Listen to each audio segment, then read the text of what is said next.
Foreign Secretary Jeremy Hunt has told Iran there'll be consequences if it detains British foreign nationals for diplomatic gain.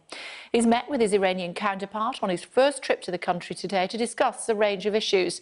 They included appealing for the immediate release of British-Iranian mother Nazanin Zaghari Ratcliffe, joined by Nazanin's husband, Richard. Hello to you, Richard.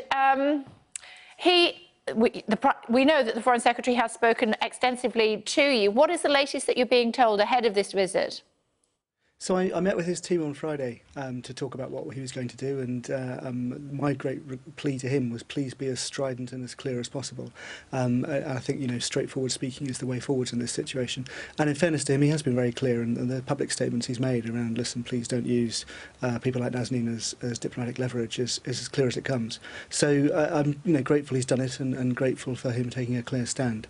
In terms of what else we've been briefed, well, his team was saying that he was going to meet with the foreign minister, he was going to meet with security people about the nuclear deal, and he had another couple of meetings that he was trying for. The key one for us was we were hoping that he was going to be able to meet with someone from the judiciary or the Revolutionary Guard, since those are the people that are holding Nazanin, and to be able to have a sort of behind-the-doors meeting to discuss what it is that they want and why there's this problem. I think the other meeting he was hoping to do was to meet with Nazanin's family and to meet with my daughter, Gabriella. So hopefully that will go ahead also. I think she's done a drawing for him, hasn't she? She has indeed. She has indeed. She's done a picture of her and him and his 4-year-old daughter. So yeah, she's it was framed by the family, and hopefully he'll like it. I can't believe it's a year ago that we were having these conversations, and we're still in the same position. Your level of frustration and stress must be beyond calculable.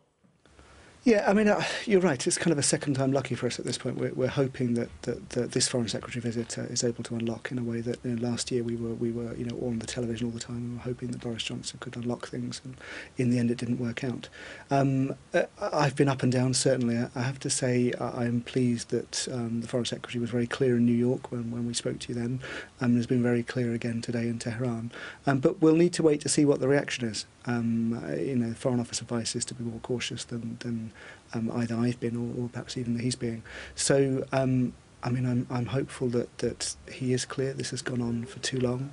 This is unacceptable, and it is time for this to be over. And if we're lucky, Nazanin will be back for Christmas and back in time for her 40th birthday.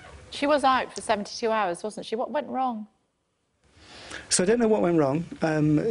Certainly we were a little bit surprised that she was allowed out. It was great that she was allowed out, and then we were astonished that she was brought back in after 72 hours, which was almost unheard of. And what went wrong afterwards is that she then collapsed, and it's been a very tough time for her since. So I've been very clear publicly, but certainly behind closed doors with both governments, that listen, we don't want that again. That just felt like a big cruel manipulation. It feels like there are divisions in the Iranian side, and that different parts of the Iranian regime pull in different directions, and partly what was happening there was mixed signals. But it comes at a real human cost, and we have to be quite careful with Nazanin these days. One of the concerns, as we said in the introduction there, Richard, is the anxiety that Nazanin potentially is being used as a political pawn. Yeah, there's no potentially about it. I mean, we've had messages going back 2 years saying that she's being held, and if the British government makes the agreement, she'll be released. It's not just Nazanin. There are others who are being held. There are, a number of British-Iranians, but a number from other countries. And it's not, that the Iranian government is in control of this. This is the Revolutionary Guard. But it is something that it needs to be said clearly that, listen, if we want to have a normal relationship with Iran, then they can't hold innocent people in this way. It's just wrong.